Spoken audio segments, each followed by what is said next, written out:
It's now again. My name is Jeremy West. I'm a mindfulness teacher and guide, and this podcast is a space for slow, honest conversations with people who have inspired me. In this episode, I'm joined by Myq Kaplan, comedian. This conversation is almost entirely about Mike's experiences with ayahuasca, not as a guide, not as advice, and not as something to seek or avoid, just as lived experience. We talk about fear, surrender, love, death, belief, and how powerful experiences can shift the way we relate to ourselves and the world. We explore what changed for him, what didn't, and how he thinks about meaning and spirituality without needing certainty. This isn't a psychedelic episode in the sensational sense.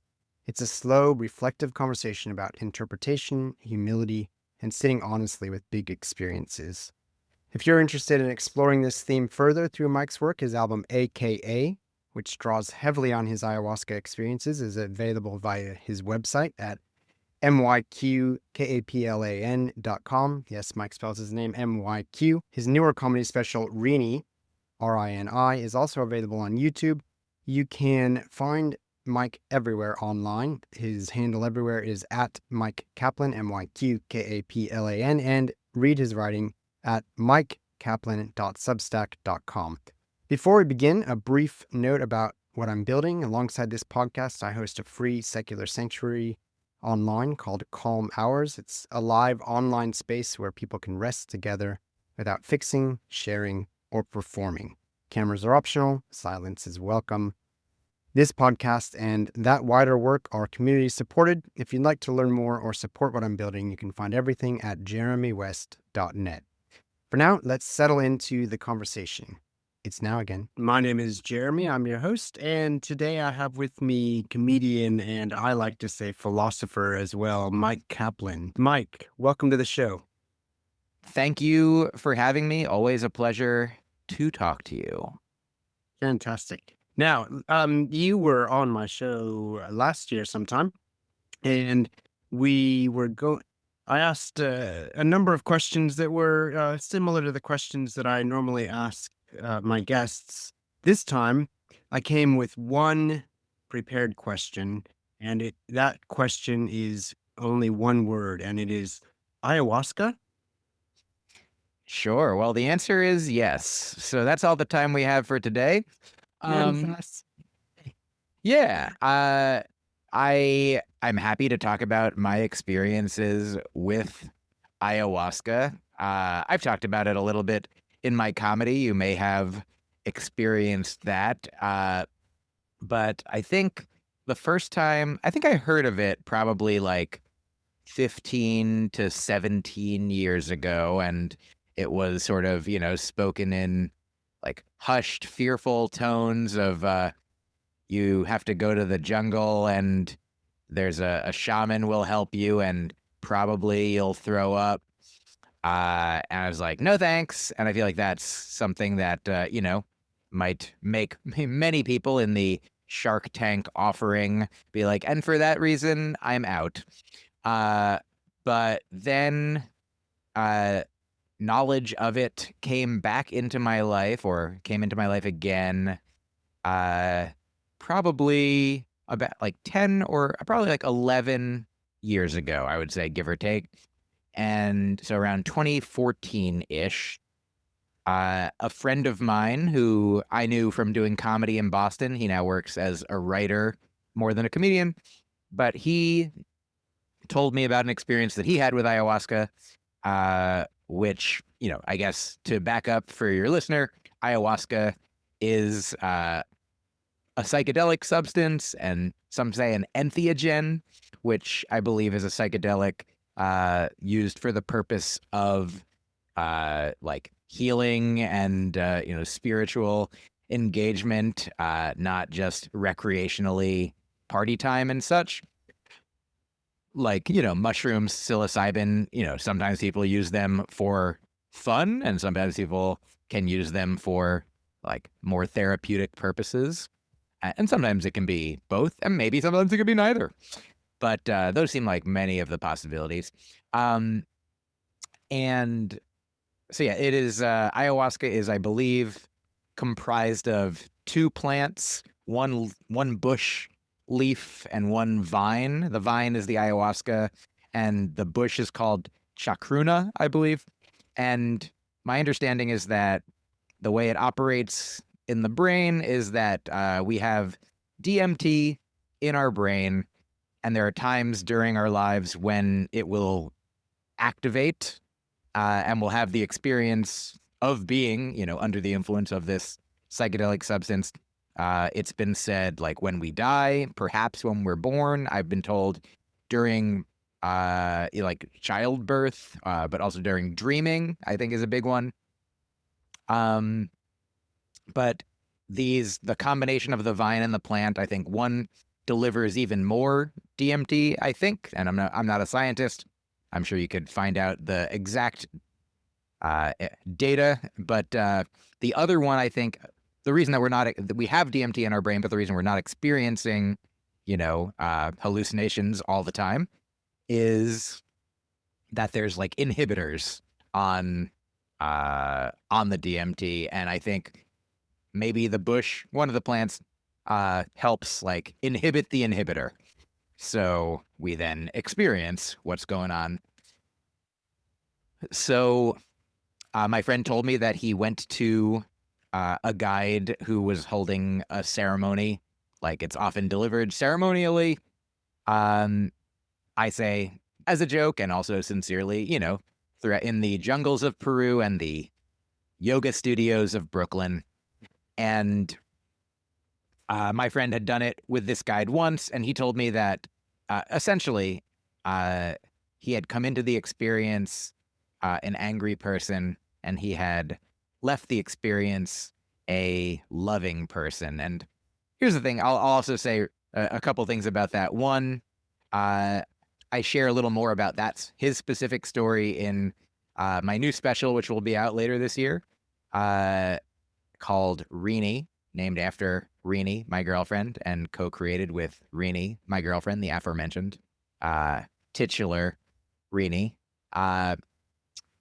But so I won't do the jokes now, but basically my friend told me that he really struggled with anger. And to be clear, you can be both, you can be fully loving and angry. Those are both human experiences that aren't necessarily mutually exclusive. And you just might not be maybe, I mean, you could be loving someone or something angrily, perhaps.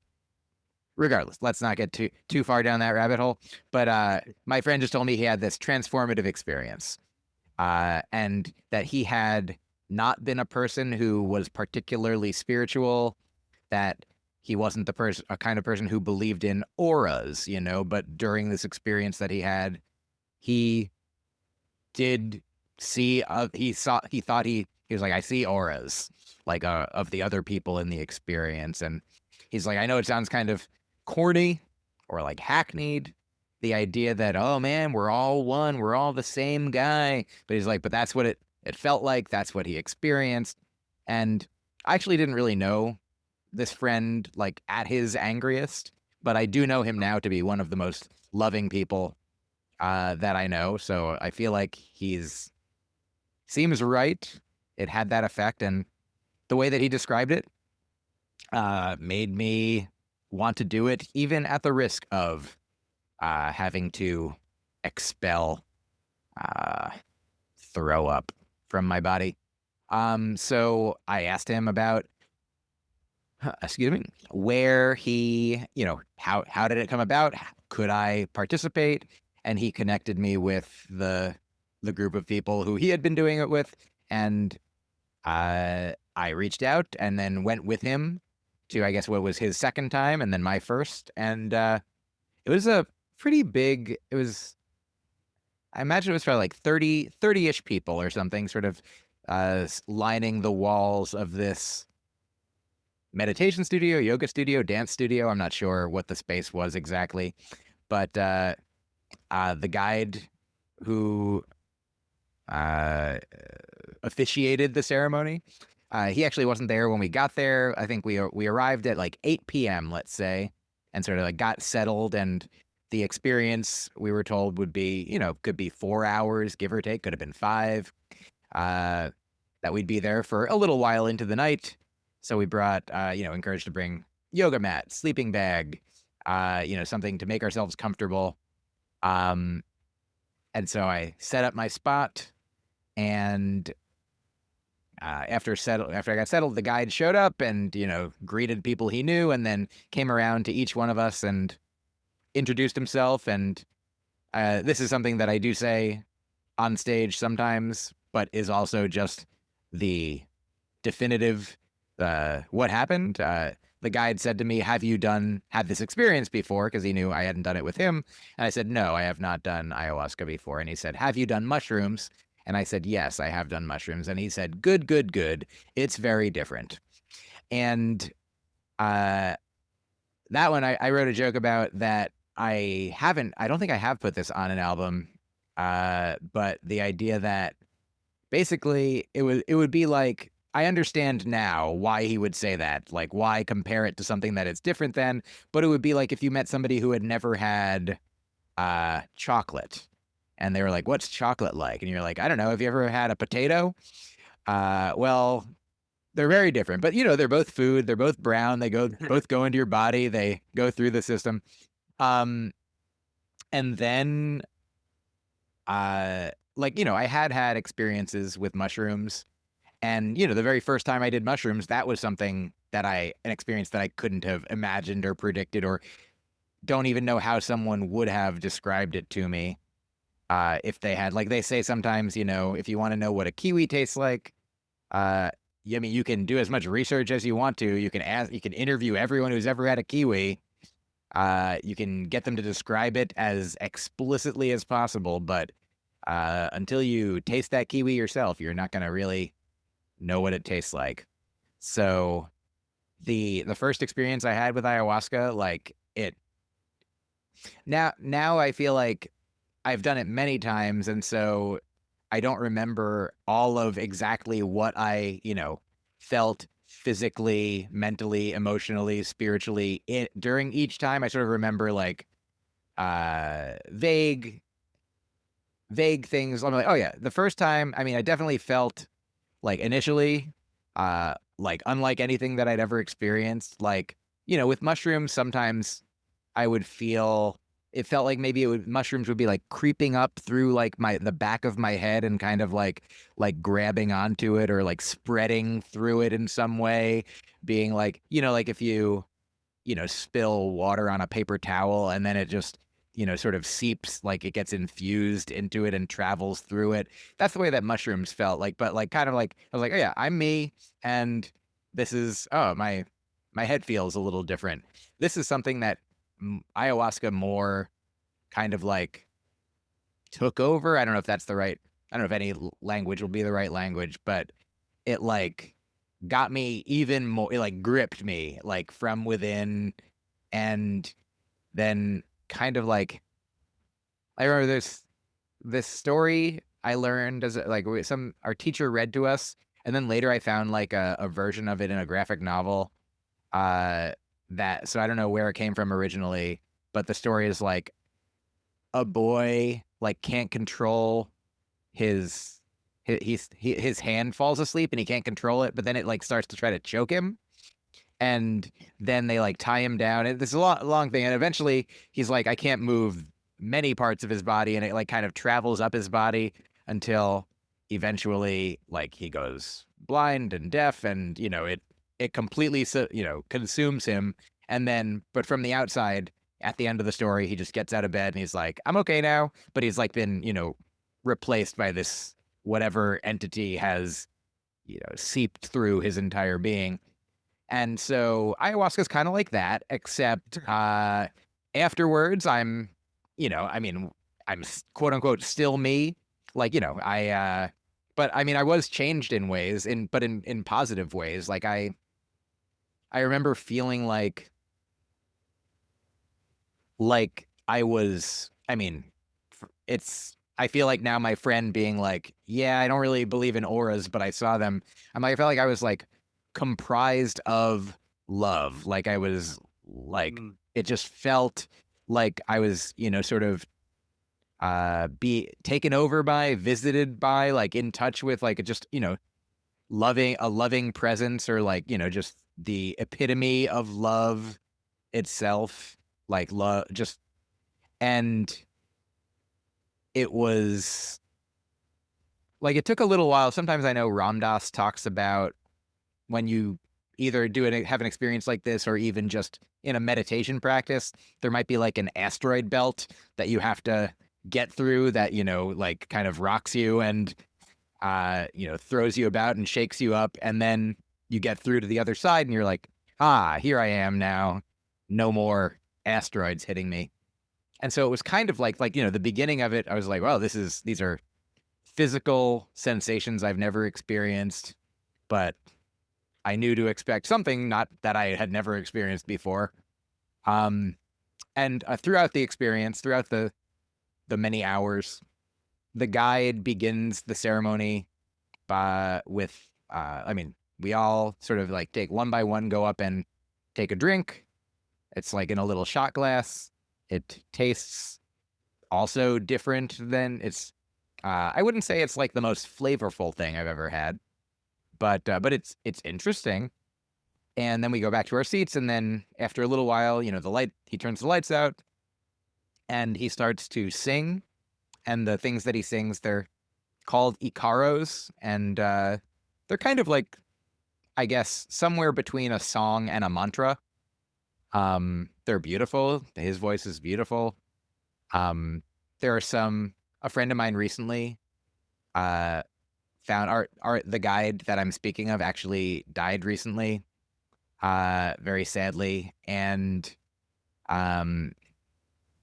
in the aftermath of that, a friend of mine who knew him as well found like a podcast that he had, or like it was like a documentary, like an audio documentary that, was looking into and discussing ayahuasca and plant medicine. And there's part of it where our guide is singing, like, and I think there's one or two of the Icaros, but I definitely like powerfully recognized one, and it, can even sometimes I sing them to myself in the shower, the ones that I, remember and resonate with, or when I'm driving, or they're just like these, I guess, maybe they're different for everyone, but my understanding is that physiologically, they are meant to potentially stimulate the pineal gland, which is active in the process of the experience, but also, just sort of maybe on a more metaphorical, if not metaphysical level, the guide will say, like, you can follow the songs, like there's something that's happening in the room, in quote unquote reality, that can be grounding, that you can listen to. And that ultimately, he says sometimes you'll have visions, sometimes you'll see, hallucinations, but those aren't the point. But they're like, the songs and the sights are sort of like the canvas upon which, the emotional inner experience happens. Like, I guess the thing that it may be most similar to is a dream, at least like experientially, like to someone who's never done any psychedelics, who's never done a, classic, like mind altering substance. I think every substance is mind altering. Like, you're hungry, you eat food, your mind is altered. Now you're like, I'm not hungry anymore. That's happening in your mind. But also, I know what they're talking about when they say mind. If you've never had a mind altering substance, and I had to describe to you what an ayahuasca trip is like, I would say it's like a lucid-ish dream. Like, it's not even like, I don't know that I could say that I could control what's happening, or and it's not even, I guess it's different every time. So it's hard to say, even like, maybe sometimes I'm there in the first person, sometimes like, different people's faces will pop up. Sometimes it's swirling visuals of kind of like colors and shapes, like hieroglyphics and ancient seeming things. And for this, actually, we're so fortunate. One of the things, like, the internet offers is, if you search like ayahuasca art, you'll see a lot of like super creative, colorful stuff, and a lot of, a lot of different people creating a lot of some really similar things, like very like rainbow infused, colorful. Like sometimes there's like a purple lady that multiple people have seen, and they're like, yeah, that lady, the ayahuasca lady, the universe lady, that goddess lady, or whoever or whatever. And so that's all happening, like image wise. So yeah, that first time,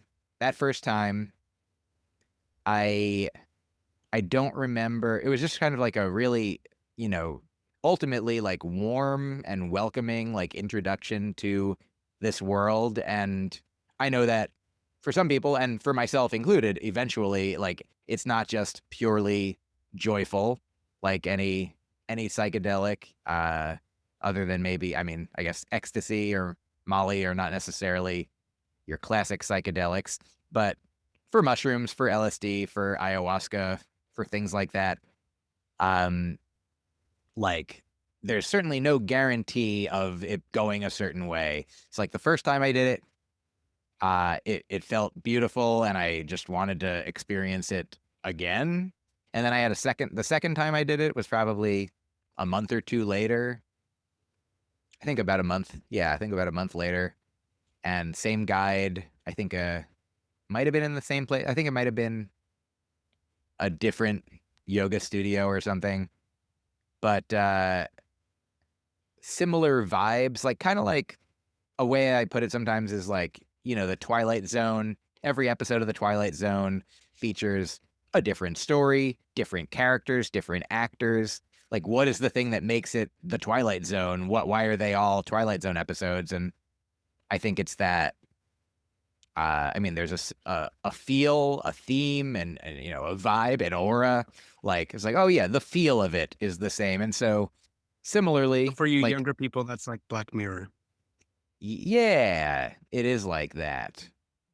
Um, and so this is like Rainbow Mirror, and the second time, like it was also similarly like love infused and beautiful feeling.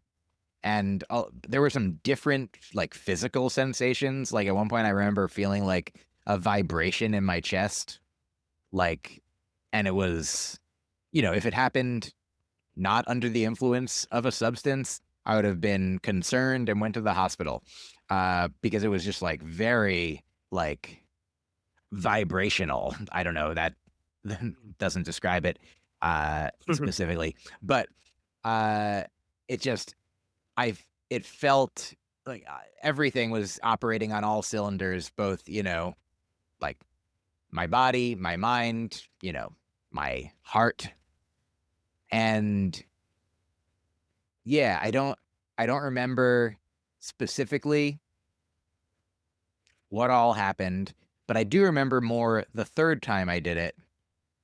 That's one that I talk about a little bit in my album, AKA, where this is the first time that I felt really bad for a while during it. And part of it was just, I think maybe I had eaten too much. Like usually there's like a specific diet and a specific like time frame of when to, you know, eat, not eat, what to not eat, drink and such. And like there was just physiologically stuff going on in my system, but then that sort of got translated into like I was in physical pain for a little, like in my stomach, and that also then sort of manifested as like reminders of emotional pain that I had experienced or inflicted. And so I sort of like, it didn't feel, if that was like the first experience I had with it, I probably wouldn't have gone back if it was only that. Like, but yeah, I'm like, you know how the caricature of the scary, like when parents tell their kids, look out for drug dealers, like they'll give you the first one for free to try to get you hooked.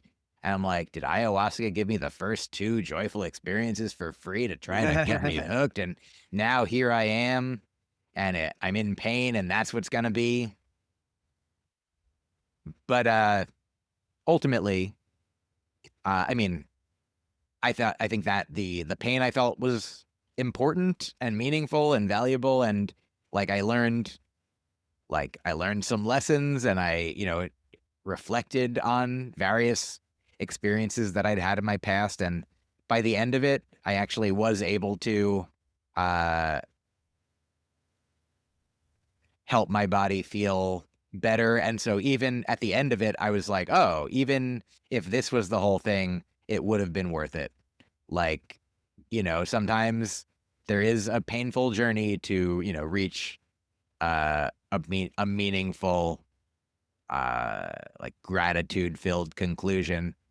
And yeah, I remember a few months later, I did like 2 back to back, like a Saturday night and a Sunday night ceremony, where like the Saturday night one, I remember feeling like I don't think there were many like visuals at all. I just felt kind of a clarity of purpose. And I felt it was like many more mental than anything else. And that was actually the album AKA that I recorded in 2019. I think this is 2014, like 5 years earlier. It was the first time that I conceived of the idea of creating that album, creating like an hour of comedy kind of about uh kindness and love and non-murdering specifically. And so I remember thinking about it. There was a lot of thinking in that one. And I remember one thing that I thought was like I had this mantra, always love, always forgive. And it's interesting. I remember a few years later, I would have a friend on my podcast, the comedian John Fugelsang. And John Fugelsang is brilliant, hilarious, and super well educated, like religiously and politically. But and in religion, like my understanding, he was raised by a man who had been a priest and a woman who had been a nun, who both left and then had him and raised him. And he told me in this conversation that there is only 2 things that God cannot do. And those 2 things are God can't stop forgiving you, and God can't stop loving you. And so it's interesting. I never thought about the connection, but a few years earlier, I had this experience during this ayahuasca time in, I think, February of 2014 or so, give or take a year. And I remember it was like Super Bowl weekend and a friend of mine was there. And everyone, because there's a possibility of what they call cleansing or purging, which some others might call puking, everyone has a little bucket, that they're given at you can keep near you. So you don't have to, if you can't make it to the bathroom, you can puke in a bucket. And I think either my friend or someone near us had done that. And because it was literally Super Bowl Sunday, so it was the next night after the one I was just talking about, but the guide came around and saw it, and he was like, not Super Bowl, Super Bucket. And but so I had this clarity of purpose to create this hour of comedy, always love, always forgive. And then I was like imagining sort of other sides of it, like, or other, like, I don't know, if I had to be in a debate, like, well, if somebody was like, but what about Hitler? But what about this? But what about that? Like, and I was always love, always forgive. And I'm like, always love, always forgive in this kind of, regimented way, that the next night I found myself like feeling physically weaker and more emotionally sensitive. And I felt like then I felt like the perspective have shifted, and I felt like I was now under the influence or being barraged by the same energy that I was. It wasn't like I was actually yelling at anybody, but like, I'm like, come on, you got to forgive everyone. You always have to always love, always forgive. And the next night I felt like I was sort of on the receiving end of that aggressive, loving, or aggressive love inspired energy, where I was like, I'm just tired and I'm, feel kind of worn out, and I'm just, but help. And so that also, like, I feel like had this like lesson like experience of, even if I have clarity of purpose and this, seemingly like, unbeatable perspective, I'm like, maybe I'm not right about everything. Maybe I could do to think about other people's perspectives and where they are and where they're coming from. And even because sometimes the other person will be me. And also in some ways it'll all be, we're all us. Then I wonder if that was 2015. There was a time, I know in 2015, I had to move. I was living with a buddy of mine, and he moved in with his girlfriend, and so I had a 2-bedroom apartment that was more than I needed, and I was going to be a new girlfriend that I'd been seeing lived in Los Angeles, and she was moving across the country to move in with me, but we didn't need a 2-bedroom apartment, so we started looking for a new apartment together in like July of 2015. And Is that Rini? no, Rini I would meet in 2016. Okay. Yeah. But this is Casey was her name. And Casey actually, I think, coined this term for like when people are like, what do you get from ayahuasca? Like, you throw up, it can be really painful. It can be, like delving deep into your psyche in ways that maybe you don't want to. Like, what's good about it? And the way I think that Casey put it for the first time was like, some of it is like life coaching, and some of it, she said, is like, quote unquote, death coaching. And so like this, I guess I'll do the life coaching one first and then delve more into death coaching. But, this particular time in July of 2015, when Casey was moving, when we were looking for an apartment, it was like 4th of July weekend, and we'd seen a few apartments leading up to the weekend, and we hadn't found anything that we really, looked good to us. And it was like, I'll speak for myself, a little stressful. Moving can be difficult. But here's the thought I had was like, okay, well, it's 4th of July weekend. Like, there's nothing we can't do anything now. Everyone's like on holiday, everyone's off. So let's just go do an ayahuasca ceremony, and like, that'll be a nice break from apartment searching and from the anxiety involved in that. Just have a completely different experience. And the plant was like, or my brain was like, well, actually, you're worried about this thing. You're scared about this thing. Well, maybe that's what you'll think about and deal with the whole time during this experience. And so I feel like what it did for me was I was like, I had the thought in my head during that ceremony, like, I'm scared. And I'm like, scared of what? Like, in this housing seeking process. I was like, well, I guess I'm scared that we won't find a new place that's good or at all. And I was like, okay, well, then what? Well, I guess I'm scared that we'll have to keep living in this too big, too expensive apartment for another month or until we find a place. I guess that's not the scariest thing. Or I'm scared that we'll have to like stay in a hotel. Probably we won't have to do that because we could stay with my mom or my dad or any number of friends who have a guest room or a couch or, my grandmother's home in Florida or like, oh yeah. I'm not concerned that we'll be living on the street. I'm like, well, what if I'm scared that it won't be the best place for us? Like, what if it's too far from the train or too small or too big or too expensive or too this or too that? And I basically enumerated all of the potential possibilities of what could happen that wouldn't be my favorite way for it to go. And I came out at the end of it with like, okay, well, none of those things are scary. None of them scare me. That like some of them are unpleasant, some of them suck. I was like, so kind of like the slogan of that trip was like, it might suck, but it's not scary.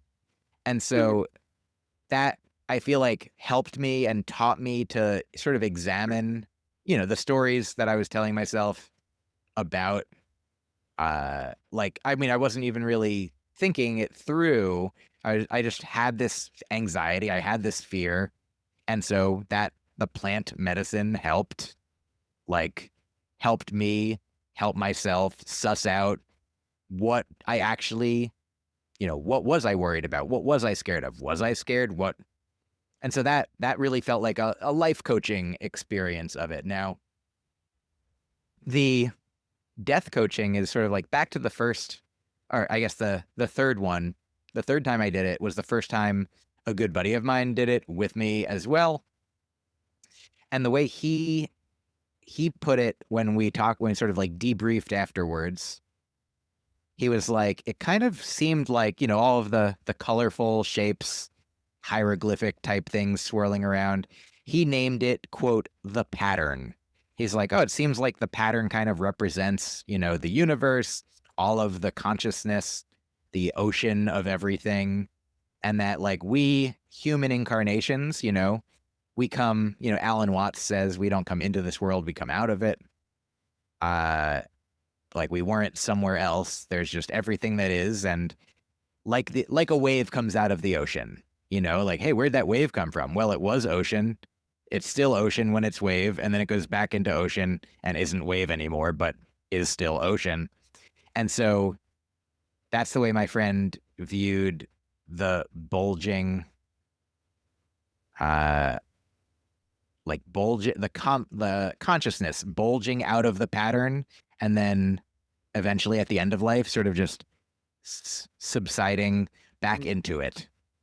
And a nice sort of metaphorical way of thinking about it is like, okay, well, we're all connected at the bottom we're all connected by, virtue of the fact that we are matter and energy that is part of the universe. We're all part of the universe. Like I'm this part, you're that part. It feels like we might be separate, but we're connected at the bottom. Or like Ram Dass sometimes talks about like the spokes of a wheel. Like we're all like our separate identities are on the outside of the wheel. So like I'm over here, you're over there, but the spokes all connect in the middle. Like we're all coming from that same place. And I feel like as a metaphor, our consciousness bulges out into our incarnations. And then sometimes, so we're all connected at the bottom, but sometimes we connect at the top when we, fall in love or make friends or like care about people or animals or art and music. Like when a comedian makes an audience laugh, like that's, these two theoretically separate bulges, connecting and resonating on the, being on the same page, on the same frequency. And so it was kind of that, and that, like, when my friend described his experience of that, I'm like, yeah, that language makes sense, that description makes sense, that like it resonates. And so I felt like, I would say before I had that ayahuasca experience, like my friend came in angry and left loving. My experience of that was I came in like maybe afraid of death and left like, I'm not saying that I don't still sometimes think about death and be like, oh, what's gonna, but I'm much less worried about it now because of, if not only the idea behind the spirit of the visualization of like, the wave coming and the wave going, which is the guide would sometimes tell us like beforehand, he's like, anybody new here, just so you know, like the experience, like the effects come and the effects go. And that's true for, a psychedelic experience. That's true for any emotional experience. That's true for, pretty much any phenomenon in our lives. Like the feelings we're having now are not the ones we were having a week ago, a day ago, a year ago. And so that's the death coaching aspect of it is like, oh yeah, like, yes, we will die, but it didn't seem as terrifying as the concept of death once did. It's so interesting too, because we're all each having our own individual experience, but there can be other people having potentially similar ones, but also other people having really different ones. And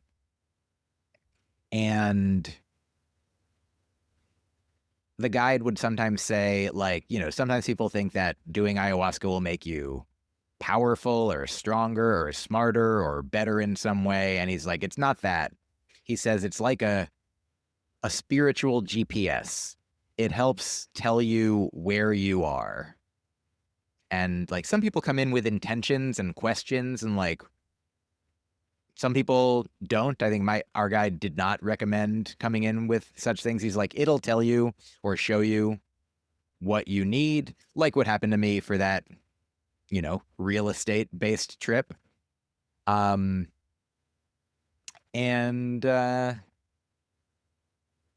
Yeah, it's been a valuable tool.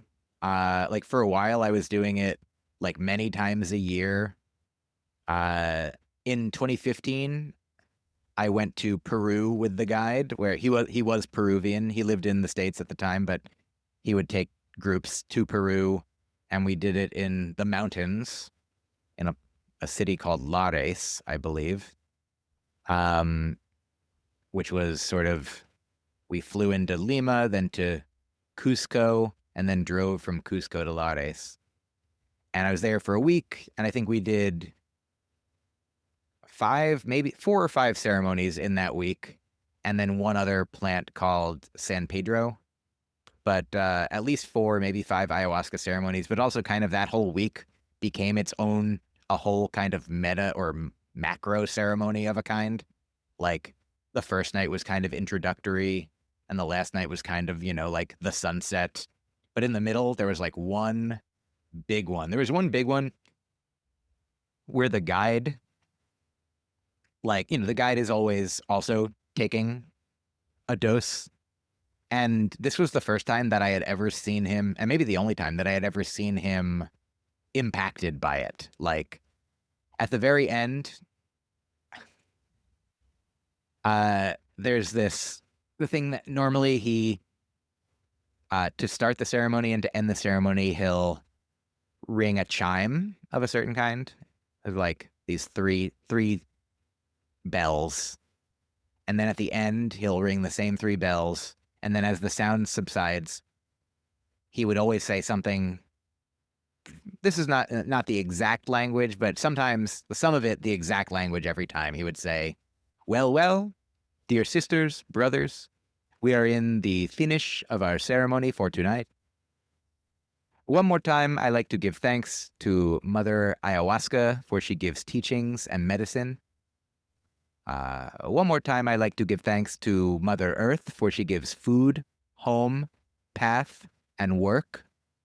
And like always, I like to say thanks to our creator of the heaven and the earth, Love, our true master. So thank you so much for coming together tonight and making possible this meeting with ayahuasca like a meditation. Thank you so much.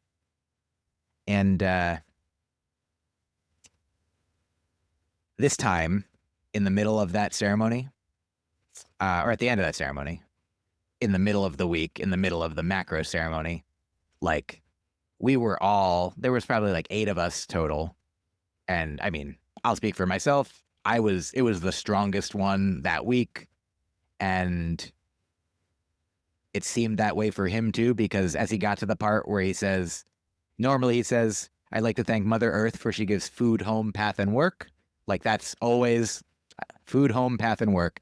This time he said, I like to give thanks to Mother Earth, for she gives she gives home, path, work, and many other things. Just it got him. There was brief interlude one time, one of those nights that week, not that one, but maybe the night before. During the ceremony, I felt nothing, and it was weird because that had almost never happened. You get a dose at the beginning, and then usually a little ways in, he'll ask if people need more or want more, Like if you're not feeling like you don't want to take too much, but you don't want to take not enough. You want to take the right amount. And I took more and it still did nothing. And so, several hours I just sat and essentially meditated while other people were having their trip. And then I was there with Casey and we went back to our room afterwards, like the ceremony ended. And then when we went to bed, when we went to sleep, or before we went to sleep, it started kicking in just like 3 hours late. And it was like the most out of control. Like if I had had that experience first or without, like it really was,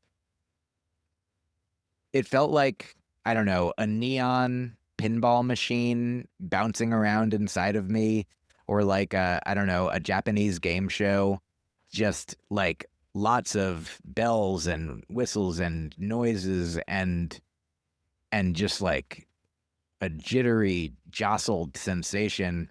And it was scary. And normally when you're having the experience with the guide, like I would have, if I was having that with him, I might have talked to him about it and he might have had something that he could offer. Sometimes they give you tea and it can help. Sometimes like a specific, different kinds of treatments, or just a specific song could help piece you out.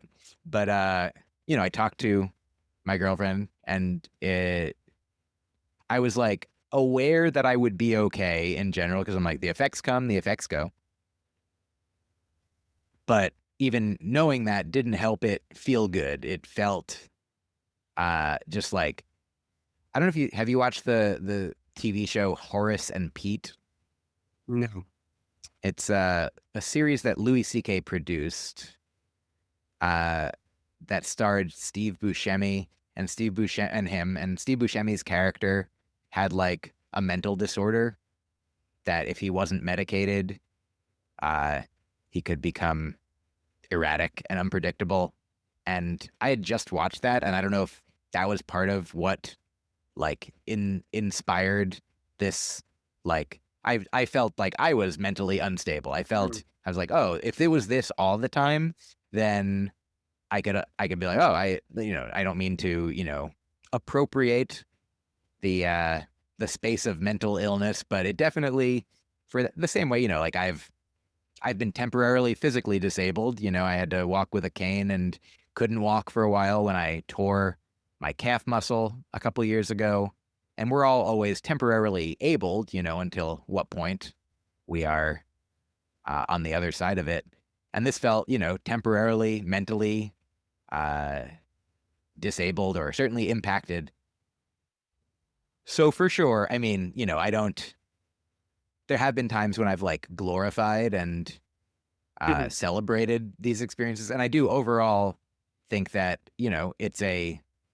it has been for me and for many people I know and for many people around the world, a valuable like tool, therapeutically, emotionally, spiritually, but it is not without its potential dangers.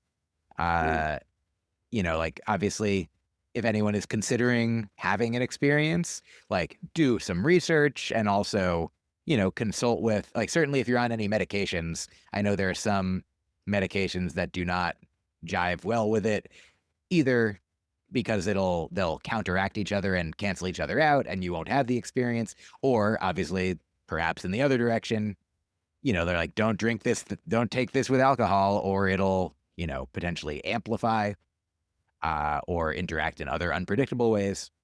But over the course of the last decade plus, even though, I would say most of the experiences aren't purely one vibe or another, not just joyful, not just painful. They sometimes say, like I think in the Peruvian cultural lore, there's the earthly realm, the heavenly realm above, and the nether realm of the dead below. And they're represented by, from bottom to top, the snake, the cat, and the condor. And the cat's like a jaguar, perhaps. And sometimes people in ayahuasca will like visit these realms. Like you might have one that's more snake realm, and you might have one that, like, my first couple were more purely condor realm, and that one that had been like the clarity of purpose, that was like, felt like the earthly realm, and the realm of the cat. And sometimes, you start in one. I would say a lot of them, start, with an asteroid belt that could be somewhere between the nether realm and uh the earthly realm, and then ideally, or sometimes, hopefully, if feeling good feels good to you, you end up like smoothed out in the heavenly realm. And yeah, sometimes there are other people aside from the guide helpers who also sing with him or separately. Some people have other instruments. There have been auto harps and violins and harmonicas and a drum that I forget the name of, but like is like one of the most melodic, like melodious drums I ever experienced hearing. And sometimes, I mentioned sights and sounds. Like there have been times when I've also like had, I think, olfactory, smell hallucinations. Like, oh, I'm like, is something going on in this room? And um there's a part towards the end of the ceremony usually where the guide goes around and has you sit up, and either with smoke or like a particular liquid, he'll like blow smoke into your hands, onto your head, or put this oil into your hands and onto your head. And it's sort of like I think the closing of the ceremony, because at the beginning of the ceremony, he'll usually like blow smoke to the four directions, I think, as maybe a metaphorical or more so like protective, like request, or like an opening prayer of a kind, to be like, we're doing this thing here. And then it kind of wraps up. Um, Sometimes when he comes around and does that smoke or oil thing, he'll ask us, one at a time, he'll say like, did you feel the effects? And like, if you have felt the effects, you're like, yeah, definitely. But I don't remember if I was in the middle of something specific, but I'll just, I'll just ask something. yeah. I believe I've heard you say that your spiritual sort of beliefs changed after ayahuasca, that you had been more an atheist, and then maybe to tell me a little bit about if your spiritual beliefs changed, what they were before and what they are now. Sure. Yeah, I would say there has been a shift. And like a joke that I say sometimes is that I used to be an atheist and now I'm like, why do we have to talk about it? But cuz I brought it up. Yeah. Oh, no. Very reasonable question. Like, I was raised culturally Jewish. I think that both of my parents have a vague belief in quote unquote something, like not a regimented, dogmatic, organized religion type of God, but not nothing. And so that was kind of like the vibe that I was raised with. I mean, I wasn't like told you have to believe this thing, but I kind of was like, yeah, why not? And I remember being in college and thinking about like death and infinity, which is kind of like, nothingness and everythingness, as I saw it at the time. And they both freaked me out. Like to think about nothing, to think about not exist, like I couldn't, and to think about everything, to think about the biggest, like bigger than, like doesn't stop at all. Like they both freaked me out so much. I think in part because I'm a part of finity. I'm part of infinity, but I'm finite. I'm something. I'm not nothing. I'm not everything. I mean, I'm a representative of both. But, I think that doing psychedelics and doing ayahuasca specifically gave me, a frame of reference, or some insight, or at least, help me like let go of freaking out a little bit. But anyway, in college, I remember death and every like the stuff that freaked me out. I was like, is there anything after this life ends? And the idea that there could be nothing was scary. So I was like, well, I don't know. And it seems like I don't know if anyone knows. Like, and mathematically, either there is or there isn't. Let's say, based on what I understand, there's something or there's nothing. And I don't have any evidence either way. And because I don't have any evidence either way, it's 50-50. So why don't I I'll put my vote down on the side of the scale that doesn't freak me out for eternity, So I'm like, if they could both be true, if either could be true, I'm just going to believe the one that makes me able to sleep at night, the one that makes me feel good. And so I had like a belief in something. And this was I was in college then, a little before 9/11, like 9/11, I graduated in 2000. And then I went to grad school, and then 9/11 happened. And, I'm like 22, 23. And, my understanding is like the brain is still developing until 25-ish. So like I'm becoming an adult still. And I'm, learning that I'm thinking new things, thinking my own thoughts, figuring out what I think and what I believe and what I feel. And I came to atheism because of my understanding of, the Judeo-Christian, Muslim, the God of the Western world that I was most familiar with was said to be all powerful, all knowing, all loving as well. And that was the part that didn't make sense at the time. I was like, why, I don't know if I'm the first person to say, why would a loving God allow such horrific, pain and death, like as at the time to me represented by 9/11. And I remember, talking to a priest because I was dating a Catholic woman, and this nice priest, I was like, why? And he's like, where's God? Where was God on 9/11?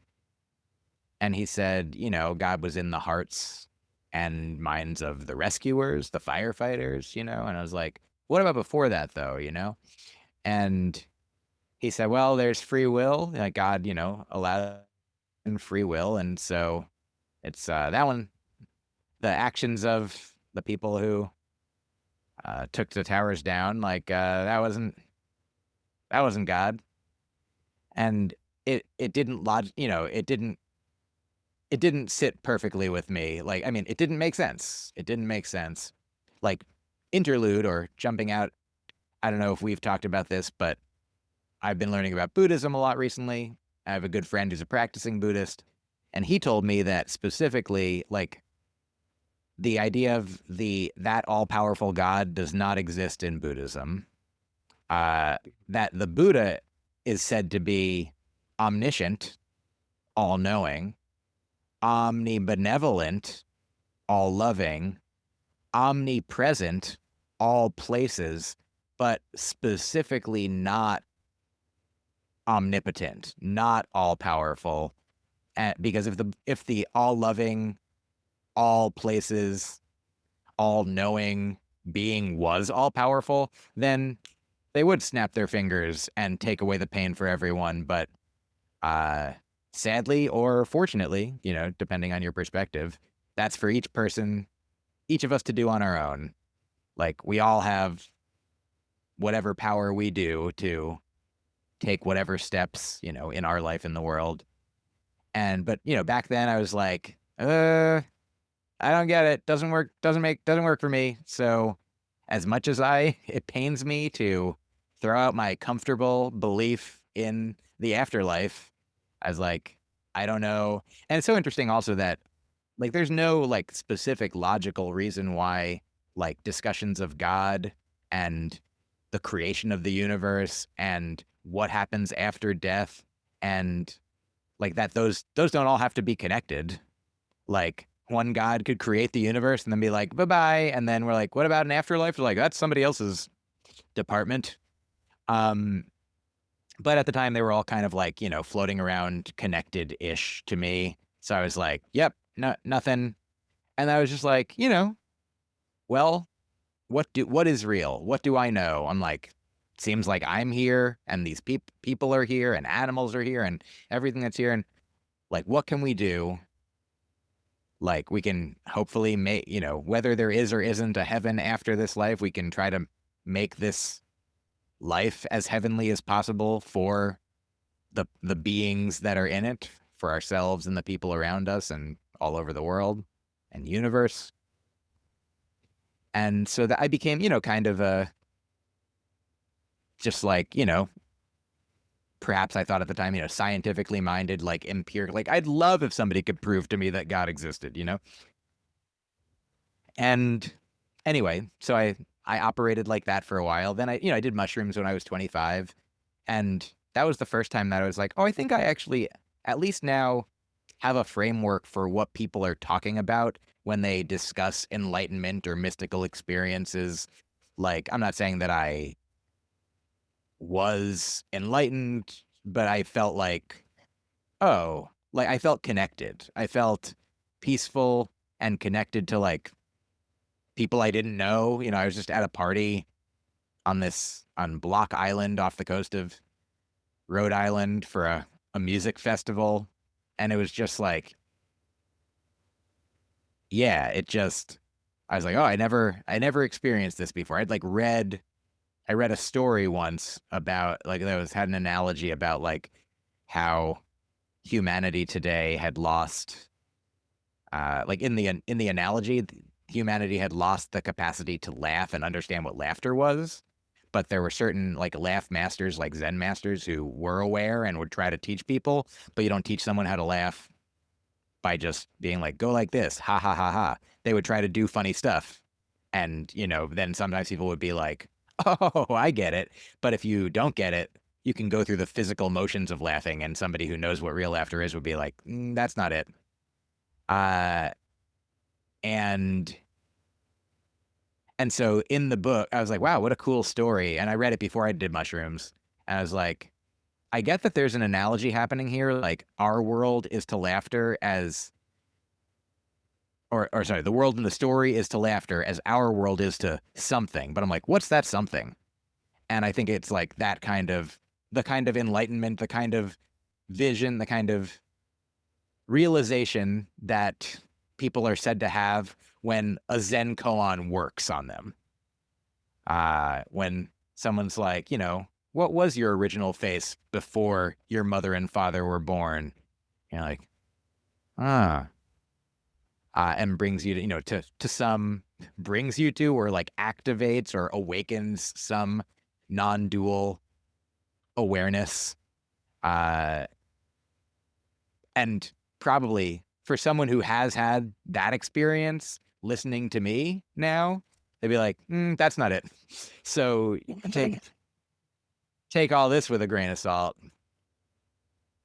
But this is all to say, when I did ayahuasca for the first time and felt, you know, like I was like, I don't know, a river of love coursing through itself.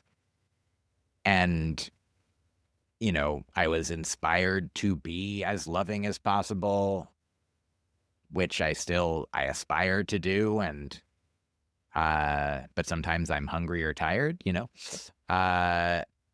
And so I stopped.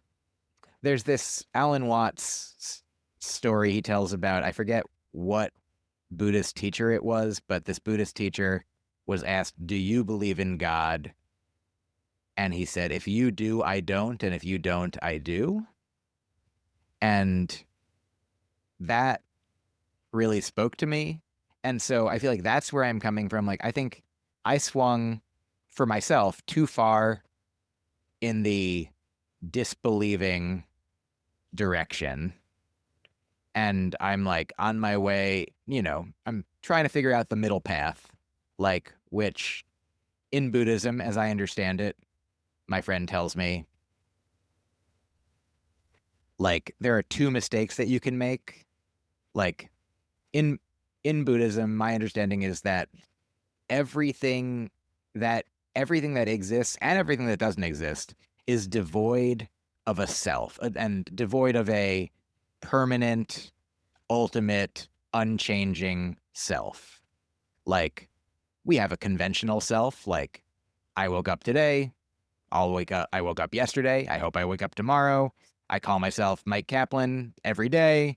Like there we can speak about these conventional selves, but also all of the matter and energy that comprises me today is different from the matter and energy that comprised me yesterday and will comprise me tomorrow. But we're like, but we get it. I'm me.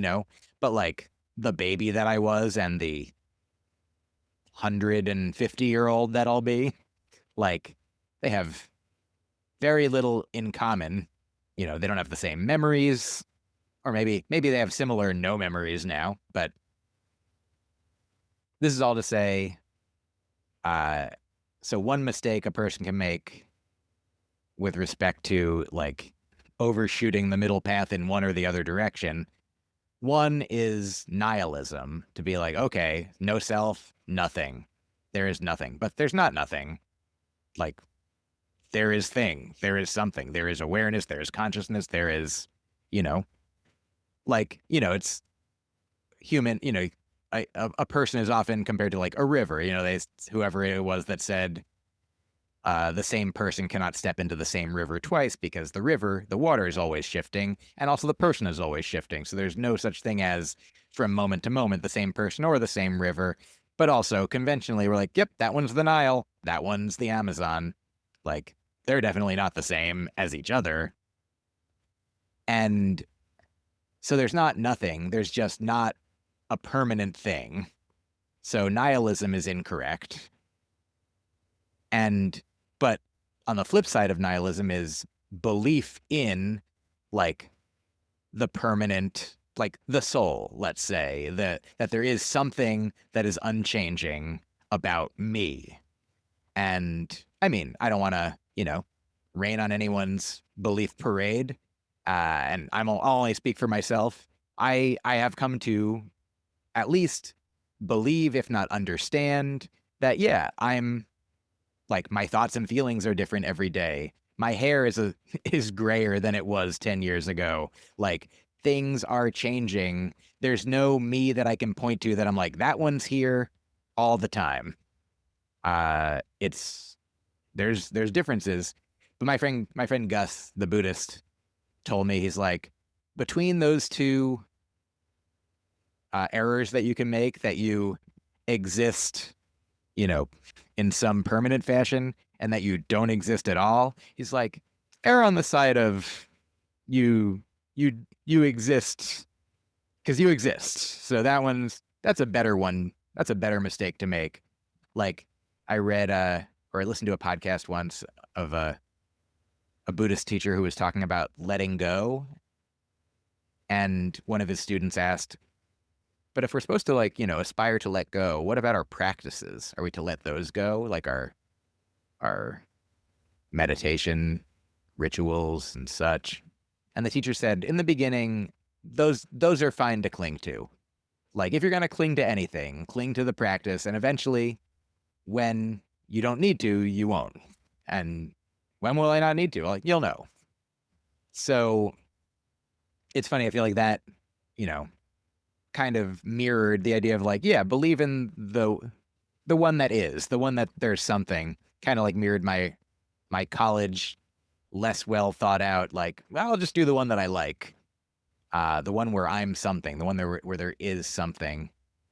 And so I've come to this, like, in a discussion of like, what do I believe? What do I believe there is? Like, I think, I studied linguistics, and words are useful tools that we can use to point to things that exist, but the word isn't the thing, and the word can't even necessarily get close enough to the thing, and the connotations might be different for every person. But this is all to say, like, I mean, what does God mean?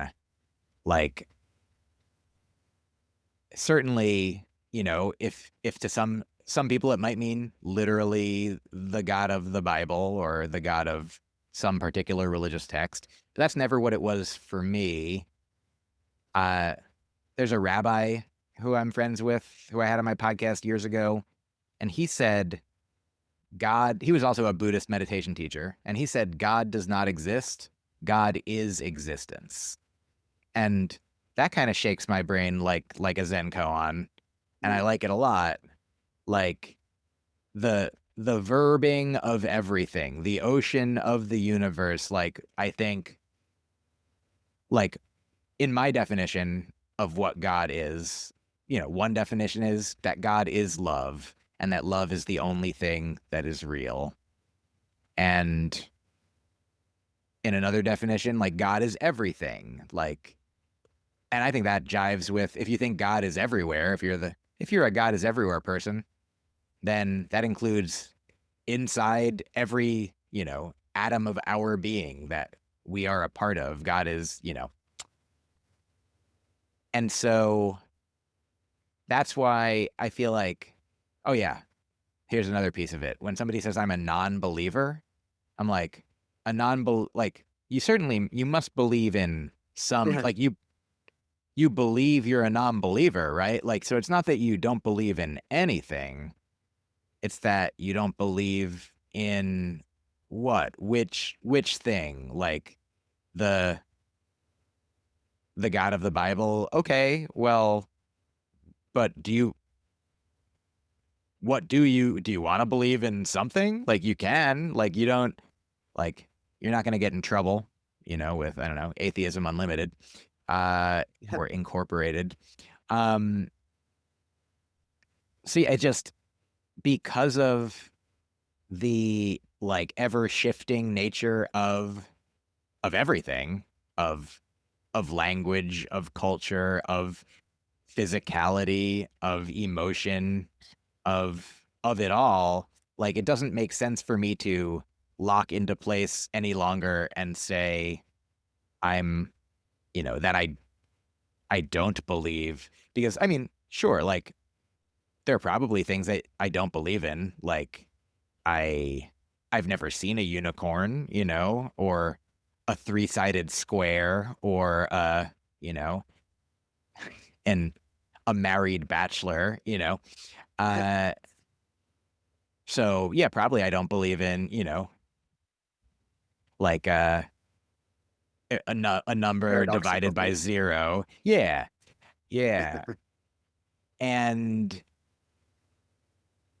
but I'm much more interested in engaging with and thinking about and celebrating what I do believe. And so, from that first ayahuasca experience, I was like, I believe in love, and I believe in a thing called love. And uh, somebody should write a song about love. And yeah, I believe in life during love for sure. Uh, and yeah, I mean, and so I feel like that was a time when I sort of, this is funny. Here's a funny analogy, I think.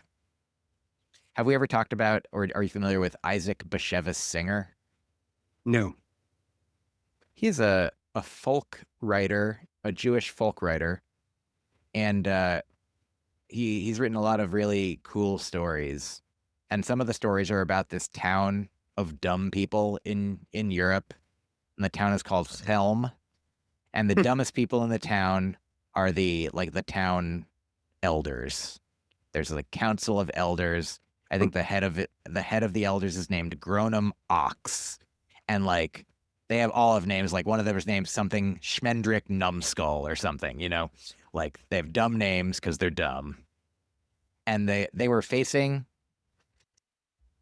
I'm really, really tickling myself.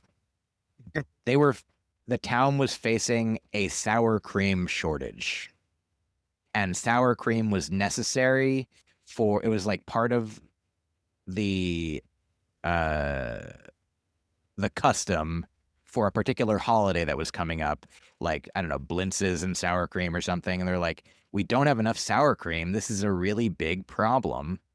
And somebody at the meeting suggests, I have an idea. What if we make a law that decrees that water henceforth will be called sour cream, and sour cream henceforth will be called water? Then we will have rivers full of sour cream. We will have wells full of sour cream. We will not have a sour cream shortage anymore. Like, and that will solve the problem. Somebody says, well, then won't we have a water shortage? And I'm like, yeah, but we're working on sour cream right now, you know? And so the reason I bring that up is it's so silly, but it is also, in a way, what I have done, I hope more in spirit than in letter, when I was like, I would have said that I didn't believe in God, but now I'm like, I think that God is love. So I'm like substituting, and I do believe in love.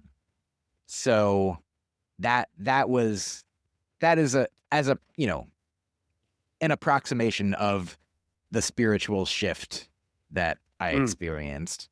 I mean, additionally, So it's really semantic. I mean, an argument could be made, but at the same time, you know, in the past decade or so, in addition to like learning with ayahuasca, I've been learning about Buddhism in that time. I've been learning with my girlfriend who Rini introduced into my life books by Pema Chodron and Byron Katie and other spiritual teachers, and this concept. I forget where this came from, this quote, but it's in spiritual matters, one ought concern themselves with one's own spirit and other people's stomachs. Like, you know, worry about your own. Don't be looking at other people and being like, hey, they're not worshiping right, they're not praying right. Be like, does everyone have enough to eat? Can you help someone? And that is, you know, work on your own, you know, judging people and forgiveness and, you know, kindness and love. Work on that for yourself, and, you know, help everyone else get what they need physically and mentally and such. So What's funny like, is yeah. when you said that, my mind immediately went to, Christians in America worry about feeding people and whatever. And so I'm immediately judging their spirituality. It's really tough. Yeah. I mean, like, truly, I feel like I've had that experience. Like when I first started meditating, and I didn't really feel anything. I didn't know how it was supposed to feel, or if it was supposed to feel like something. But then I had an experience where it did feel like something, I felt something shift because of the meditation that I was doing. And I was like, at that moment, I was like ecstatic. I was like proud. And I was like, I think I'm meditating right. And then immediately, I think I'm meditating wrong. And so It similarly, should feel like yeah, something. It should feel like whatever is happening right now. it does feel like that. But yeah, I do think that it's funny. I saw a Jerry Springer show when I was in college, I think, and he had on like some white supremacist group and was like, you know, shaming them. And one of the white supremacists said, like, well, you know, you hate us and we hate Jews. So don't we just all hate, you know? What's the difference between like us hating and you hating? And Jerry Springer said, well, you hate them because of who they are, and we hate you because of what you do. And at the time, that was like meaningful to me. I was like, ooh, yeah, he got it. But then I also thought, like, but what if you hate gay people because of the gay things they do? That can't be, that's not the final answer. And so like now I mean, I don't think I hate anyone or anything. Certainly aspirationally, I don't. I mean, if you're like, what about white supremacists? What about Hitler? I'm like, yeah, I mean, I don't think I currently love everyone the same. Like, if I have to put them in order, they'd be further down. But, it's been said that a bodhisattva, somebody on their way to trying to help all sentient beings experience less suffering and more joy, more happiness, that the bodhisattva loves every sentient being the way that a loving mother loves their child. And so, yeah, that's my aspiration to Do you love. do metta or loving kindness meditation?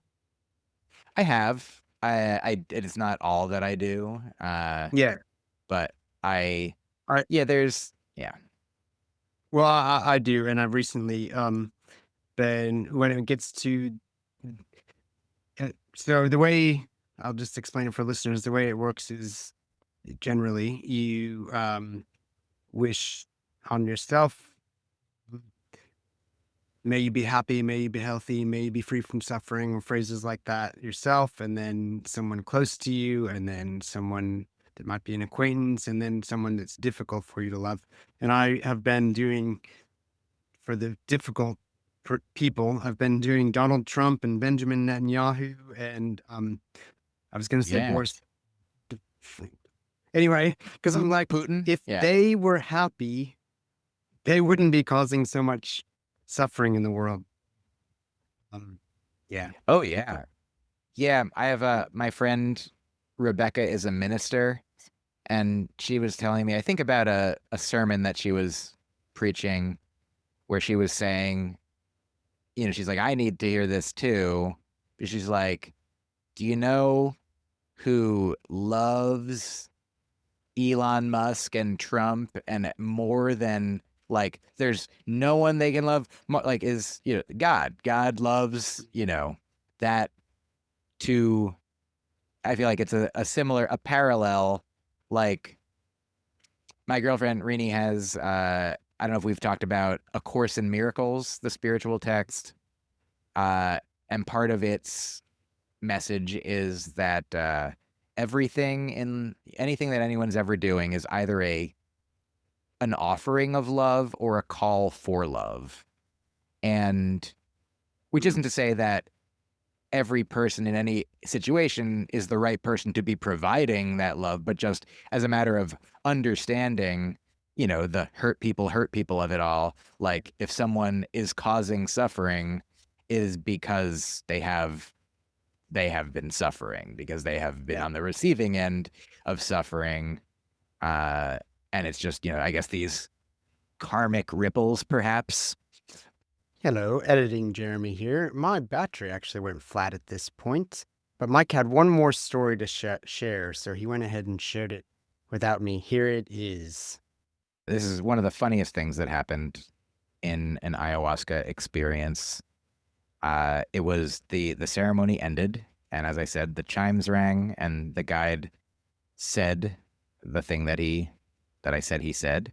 He says, he does it the same way as standard. He says, like always, I like to give thanks to Mother Ayahuasca for she gives teachings and medicine. One more time, I like to give thanks to Mother Earth for she gives food, home, path, and work. And like always, I like to give thanks to our creator of the heaven and the earth, Love, who is our true master. So thank you for coming and making possible this meeting with ayahuasca like a meditation. And then after he said all that, his phone started making noise and it went, that's all, folks. And it was stunningly delightful. Like it at first was jarring and weird, and then it became clear that he had done it on purpose as a fun ayahuasca ceremony joke. So I appreciated it. I laughed more at that than I've laughed at many things. I can't remember. I mean, yeah, I can't specifically name a time that I've laughed harder. So I offer that, and I appreciate you. I love you. I thank you so much for having me on the show all the times that you have. I will hope to talk to you again soon. And have a good day and whatever time period, all the time periods. Have a good all the time periods. So thank you so much. Bye. It's now again. As this conversation comes to a close, you might notice what stayed with you. Not necessarily the stories, but the questions, the tone, and the way Myq speaks about not knowing and being okay with that. If you'd like to explore more of Myq Kaplan's work, his album AKA, inspired by his ayahuasca experiences, is available at myqkaplan.com. His newer special, Rini, R-I-N-I, is available on YouTube. You can also find him online, all of his socials, you can also find him on all social media. His handle is at MyqKaplan, at Myq Kaplan, and subscribe to his newsletter at myqkaplan.substack.com. If this episode resonated, you might also be interested in the wider space I'm holding. Calm Hours is a free, secular sanctuary for people who want a place to pause, regulate, and rest in the presence of others. No teachings, no pressure, just shared quiet. That space, along with this podcast, is community supported. You can learn more at jeremywest.net. Thank you for listening. It's now again.